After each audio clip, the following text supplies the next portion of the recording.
All right, ChatGPT sucks. Scene 1 alpha take 2.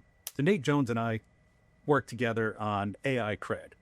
We're business partners. I trust his judgment, and I'm still a super fan of his content. But when it comes to AI tools, sometimes I feel like we're living on different planets. Nate reaches for ChatGPT instinctively. It's his default. And if you've been following his coverage, you've probably noticed that it kind of skews towards OpenAI. I think he genuinely prefers working with their tools. See, I just can't do it. I've tried multiple times. I'll open ChatGPT thinking, okay, this time I'll push through and get used to it. 5 minutes later, I'm frustrated. Now, I want to make a real quick disclaimer here.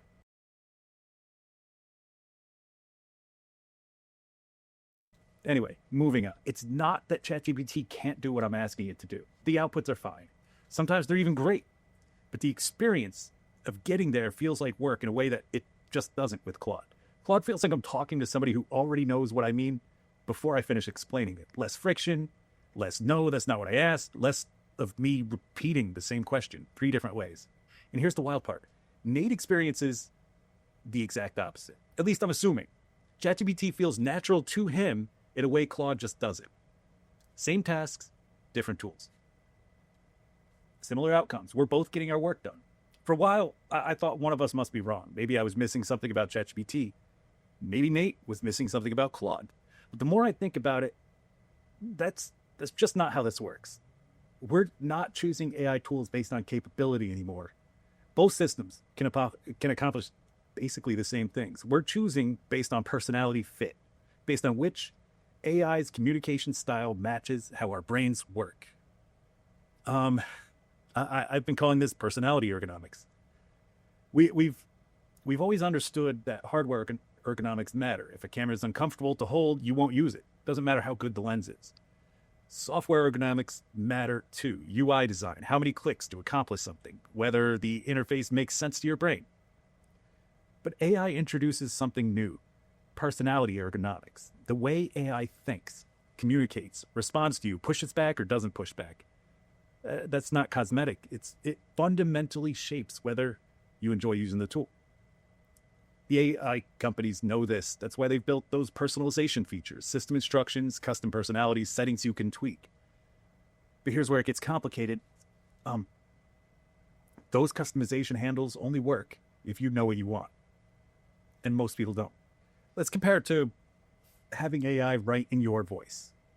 Most of us experience our preferences implicitly. We know when something feels right or wrong, but translating that into specific instructions, that takes a level of self-reflection that most of us don't actually do. And it gets messier. Your voice changes over time, changes based on topic, changes based on who you're talking to. There isn't one authentic voice. There are many, and they're all you. Sometimes your voice isn't the voice you want. I know my personal voice can be a little bit aggressive, rough around the edges. You get passionate about shit. Sometimes it causes people to bristle, and it doesn't. And I really genuinely don't mean for that to happen. So sometimes having AI tone that down is actually really what I need, not because I'm being inauthentic, but because the goal is communication. And my natural style just doesn't always serve that goal.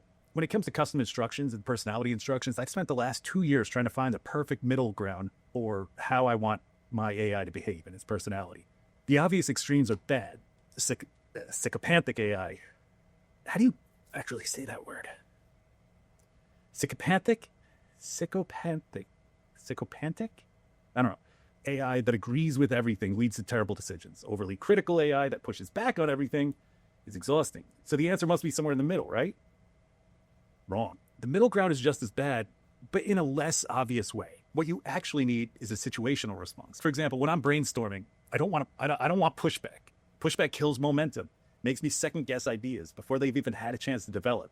For brainstorming, I want AI that builds on what I'm saying, gets excited about the possibilities, helps me explore without judgment. However, when I'm making real decisions with consequences, I want the opposite. I want an AI that challenges my assumption, asks, have you considered, and what happens if? This isn't complicated. It's exactly how we interact with humans. You don't consult the same person for every situation.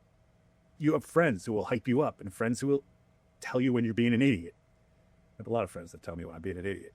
Both are valuable, but in the right context. So the future of AI isn't finding the perfect AI personality. It's having multiple personalities available and switching between them based on what you're trying to accomplish. As AI systems converge on capability, personality becomes the primary differentiator. Capability is becoming commoditized. Most major AI systems can do most tasks. The benchmarks, they're converging. When everyone can accomplish the same things, why you choose one over another comes down to something else. And I'm pretty sure that something else is personality fit. And this creates really interesting competitive dynamics. Once you develop a preference for how Claude communicates versus how ChatGPT communicates, switching feels uncomfortable. Not because you can't, because you don't want to.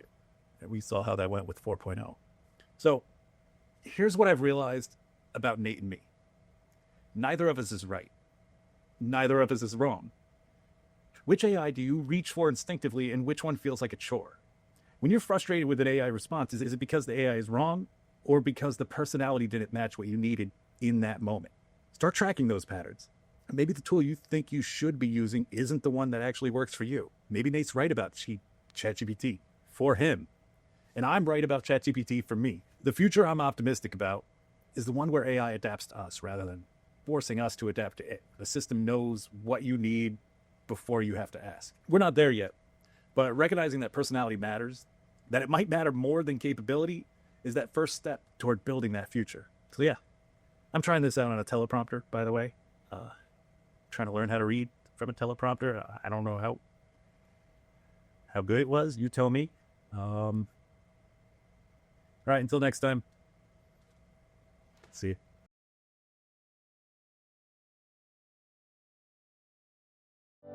History is a ledger, written in fire and code. In the great accounting of human destiny, some entries are writ large, while others are whispered in the dark. Our story begins with such a whisper in the year 2025 from a small room in Wilkes-Barre, Pennsylvania. He was a man who saw the future not as a threat, but as a conversation waiting to begin. When everyone else was talking about AI taking our jobs, about the dangers, John saw opportunity. People talk about the big public breakthroughs, the stuff they name buildings after, but John, he gave us the tools to think with. He's the reason any of this actually works. We don't honestly know the precise mechanism, the exact chain of events that led to the globalization. I mean, look, the history vids are clear that John's early work almost destroyed the planet, but to be fair, he's also the guy who saved it. So, it's complicated. I mean, the dude just wanted a Pepsi, right? Or was that someone else? Whatever John figured out, however he integrated those early AI systems, it undeniably worked. I mean, he's fine, I guess. Would have been cool to see the world end, though. Yeah, for real. Why are you asking about John? And is he here? Is he close? Do I look okay? You're kidding here? John is gonna be back in town today? Honey, we need to talk. Oh. John! I wanna have your baby! John totally rules. Seriously, my cat is so much smarter now.